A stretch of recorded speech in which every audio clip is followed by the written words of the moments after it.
Alright, so a number of you guys have asked me about butt wink, and you guys are kind of saying that you're stuck with butt wink and you don't really know where to go next and how to deal with it. And so, it kind of inspired me to make a video to try and help you guys out a little bit, give you my 2 cents about what I think about the issue. Butt wink, I've never really had issues with butt wink, to be honest with you. There was a period where I think I was getting a little bit of butt wink when I first started kind of squatting ass to grass, but it soon went away, and I think the large part of that is because I started squatting every day, or I started increasing my frequency. I wasn't already always squatting every day. But anyway, let's get back to the topic. Butt wink, how to deal with it. The way I try to think about these type of issues is I like to strip everything back. Strip it back, break it all up, and see what's what. When I think about muscles that are tight, muscles that are weak, I always think about those effects on the body. If we just think for 1 second, if we strip all of the muscles off the human body, and all we leave tissue, muscle, like everything, and all we leave is the skeleton.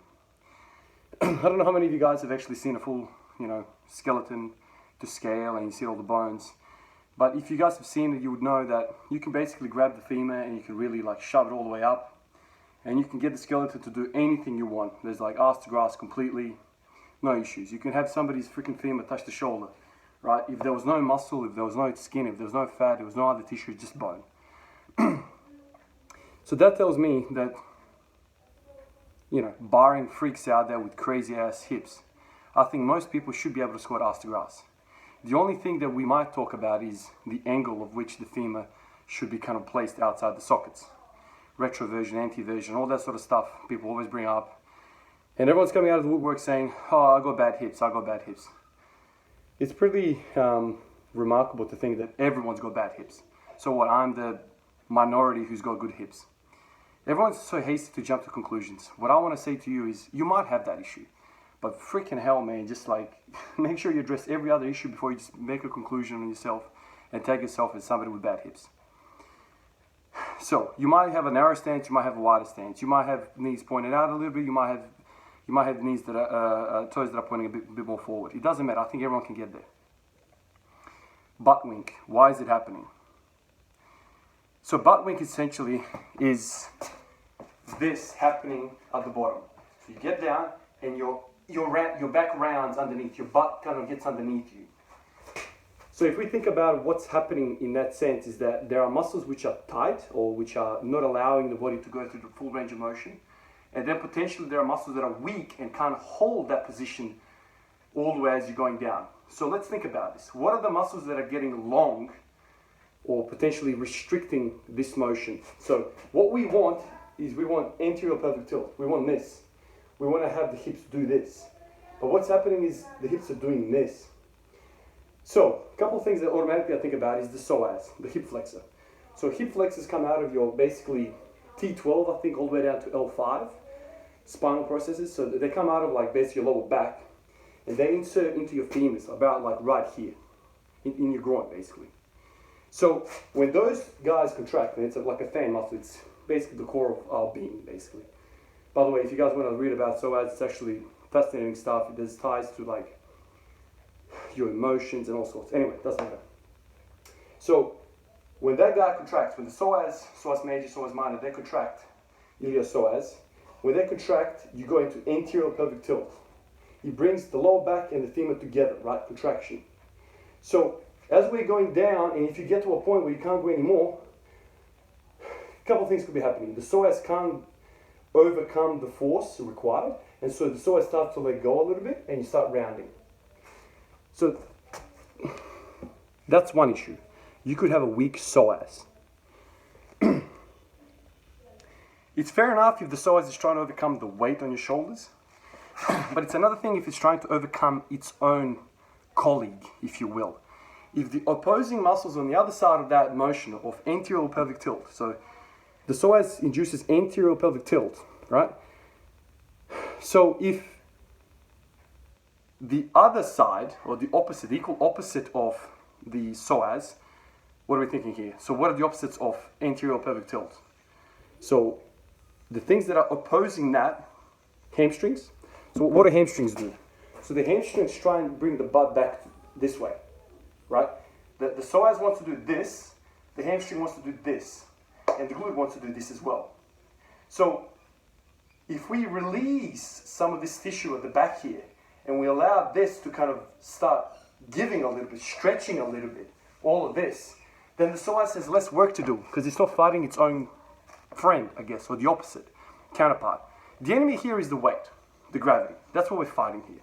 But you don't want in-house fighting with psoas versus glute and hamstring. There's another layer to this. Man, this is all on Google. You can literally go look up these structures. Look at the psoas, that's number one homework. Look at the hamstring, where it attaches and where it originates. Look at what the glutes do and how they interact with the spine and the hips and the pelvis. And also the other guy is, I feel like I'm always talking about this, the adductors. Look at the adductors. They also have a role in hip extension. What we're trying to do with arse to grass squatting is hip flexion. So hip flexion is this. This is hip flexion. We are trying to bring the femur all the way to our chest. What are restricting those that motion? It's all the shit back here. All of this stuff through here is restricting that motion. So let go of all of this, strengthen your psoas, and you might get somewhere. Now, I've already said this a couple of times in the comments. There's a few things that override all of this, and I live by this. A tight muscle is a weak muscle. The general prescription is, by the majority of the world, is if something is tight, stretch it. Wrong mentality. Wrong mentality. If we reverse that and we say a long muscle is a strong muscle, that feeds a little bit better. So with the psoas, if the psoas is really tight, for example, for me, the psoas has always been tight because I play basketball, I'm pretty good at sprinting, and so I'm always kind of in the hip flexion kind of like base. That's my baseline. So what I have to do is not only stretch it, but we have to strengthen it. So everyone's different, everyone's pelvis is set differently. For people that have anterior pelvic tilt, they might not have butt wink issues, but they might when they get to the end range of motion. So don't just stretch the structures at the back, like I said. You need to actually work on them. Pump blood into them. Allow them to have circulation and nutrients and to recover. Stretch them, strengthen them, stretch them, strengthen them. Both sides. But also pay attention to how you're aligned to begin with. It's very hard for me to give general advice here. But if you have butt wink, look at your glutes, hamstrings, and adductors, because those are the things restricting you from anterior pelvically tilting at the bottom.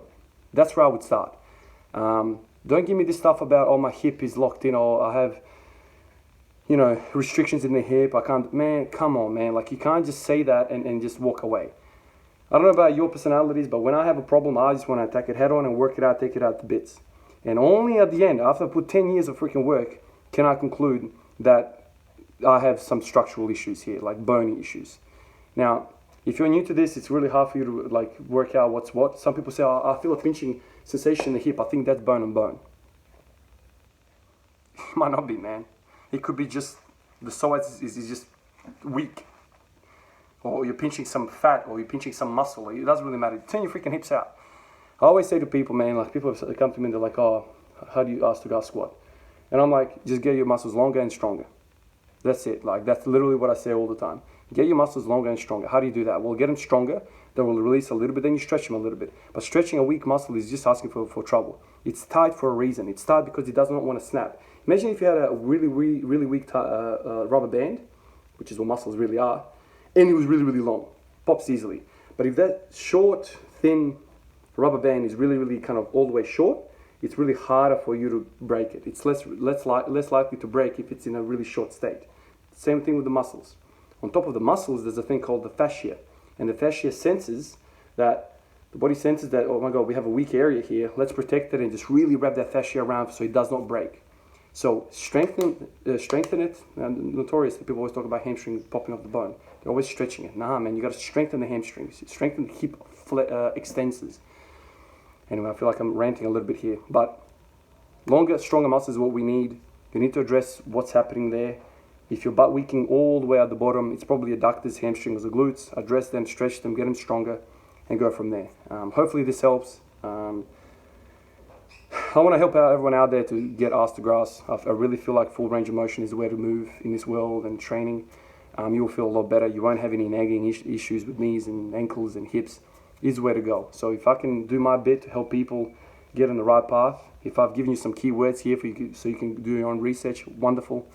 But that's, I get inspired by that when I think about helping people. Hopefully that helped. Hopefully I've pushed you in the right direction. I'll catch you next one, guys. See ya.